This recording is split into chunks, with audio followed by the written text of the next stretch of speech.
ఈ ప్రాంతం ఎంతో మహత్తరమైనటువంటి ఒక ప్రాంతం.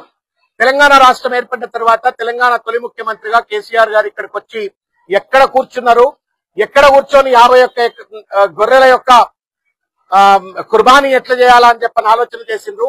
కోట్ల రూపాయలు ఖర్చు పెట్టి జహాంగీర్ పీర్ దర్గాను ఎట్లా అభివృద్ధి చేయాలా, అజ్మీర్ తరహాలో ఎట్లా అభివృద్ధి చేయాలా అని చెప్పని ఎట్లా ఆలోచించిండ్రు అని చెప్పని మసీబాయి చెప్పిండ్రు. అటువంటి జగన్ దగ్గరకు వచ్చినాం. మేము కేసీఆర్ గారి యొక్క ఆయురారోగ్యాల కోసం, కేటీఆర్ గారి యొక్క ఆయురారోగ్యాల కోసం, హరీష్ రావు గారి యొక్క ఆయురారోగ్యాల కోసం, అదేవిధంగా బీఆర్ఎస్ పార్టీలో ఉన్నటువంటి నాయకులు కార్యకర్తలు అందరి యొక్క ఆయురారోగ్యాల కోసం రానున్నటువంటి ఒక జూబ్లీ హిల్స్ ఎన్నికల్లో తప్పనిసరిగా బీఆర్ఎస్ పార్టీ గెలవాలా అని చెప్పని జహాంగీర్ పీర్ దర్గాలో మేమందరం కూడా మా అన్న అంజన్న, తర్వాత हमारे आजम भाई, हमारे नियाजी भाई और कलीम भाई और हमारे बदरुद्दीन भाई सबके साथ, मालिक भाई सबके साथ जो है सो हम लोग आके ఈరోజు ఇక్కడ ప్రార్థన నిర్వహించినాము. We are very confident. हमारी जो मांग है जहांगीर पीर बाबा ने सुन लिया होगा. मेरे ख्याल में हमको अच्छी తప్పనిసరిగా బెస్ట్ విషెస్ ఆశీర్వాదాలు లభిస్తాయని చెప్పని నేను భావిస్తా ఉన్నాను. ఇకపోతే 2 ముచ్చట్లు మనం ఈ సందర్భంగా తెలుసుకోవాల్సిన అవసరం ఉంది. ఎందుకంటే కేసీఆర్ గారు తెలంగాణ ఉద్యమం కానుండి మీరందరూ కూడా గుర్తే ఉంటది. ఆయన మహమ్మద్ అలీ గారు వచ్చి చేతికి ఇమామే జామీన్ కట్టకుండా ఆయన బయటకు వెళ్ళకపోతుండే. ఒక నమ్మకం, ఒక విశ్వాసం, ఒక గంగా జమున తహజీబ్, అన్ని మతాలను కూడా సమదృష్టితో చూడాలా అనేటువంటి ఒక సద్భావనతోటి ఆయన బొట్టు పెట్టుకుంటుండే, చేతికి మాత్రం ఇమామే జామీన్ కట్టుకుని ఆయన బయటకు వెళ్తుండే. అంటే నాకు హిందువులు ముస్లింలు 2 కళ్ళు అనేటువంటి ఒక భావనతో ఆయన తెలంగాణ ఉద్యమం అంతా కూడా స్ఫూర్తితో నడిచిండ్రు.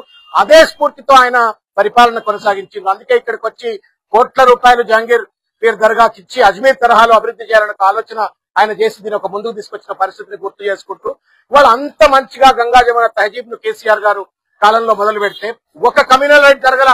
కేసీఆర్ గారు ఉన్నంత కాలంలో ఒక దర్గా పైన దాడి జరగల, ఒక మదర్సా పైన దాడి జరగల.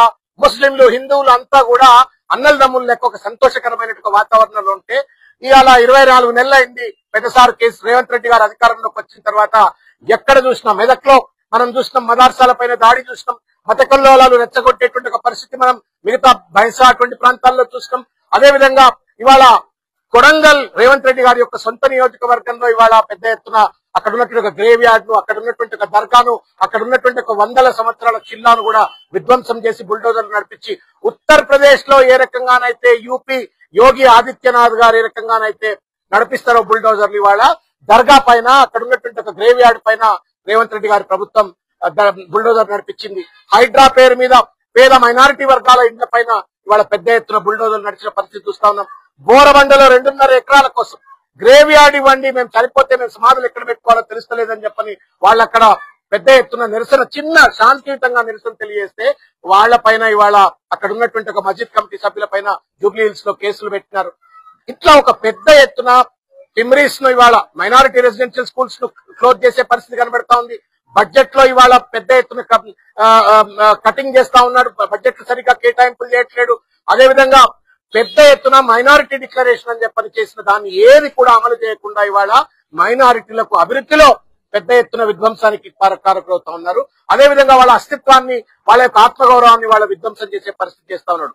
ఇంకొక ముఖ్యమైన విషయం ఏంటంటే సిస్టమేటిక్ గా ఇవాళ రేవంత్ రెడ్డి గారు కాంగ్రెస్ పార్టీలో ఉన్నటువంటి ఒక మైనారిటీ నాయకత్వాన్ని కూడా ఖతం చేయాలని ప్రయత్నం చేస్తా ఉన్నారు.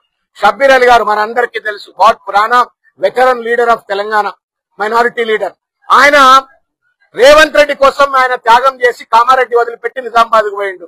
అధికారం వచ్చిన తర్వాత ఏం చేయాలి, ఆయనకి ఎమ్మెల్సీ ఇవ్వాలా, వచ్చి మంత్రి పదవిలో కూర్చోబెట్టాలా. మంత్రి పదవిలో కూర్చోబెట్టలేదు. ఆయన ఏదో అడ్వైజర్ అని చేసి మూలకు ఒక అసెంబ్లీలో సెక్రటరియట్ లో మూలకు కూర్చోబెట్టే పరిస్థితి. షబ్బీర్ అలీని హలాల్ చేసిండు అట్లా.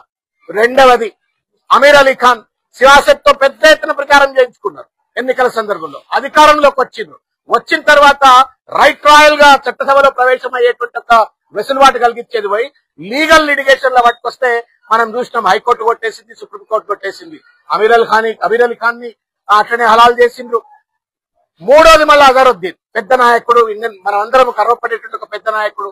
ఆయనను కూడా ఇవాళ ఒక లీగల్ లిటిగేషన్ లో, సుప్రీంకోర్టు లిటిగేషన్ లో ఉంటే ఎమ్మెల్సీ అని పట్టుకొచ్చిండ్రు.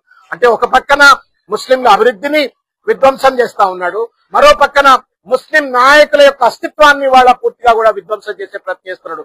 మళ్ళా వచ్చి జూబ్లీ హిల్స్ ఎన్నికల్లో మాకు ఓట్లు కావాలా అని చెప్పని వాళ్ళ చిల్లర ప్రయత్నం చేస్తా ఉన్నాడు.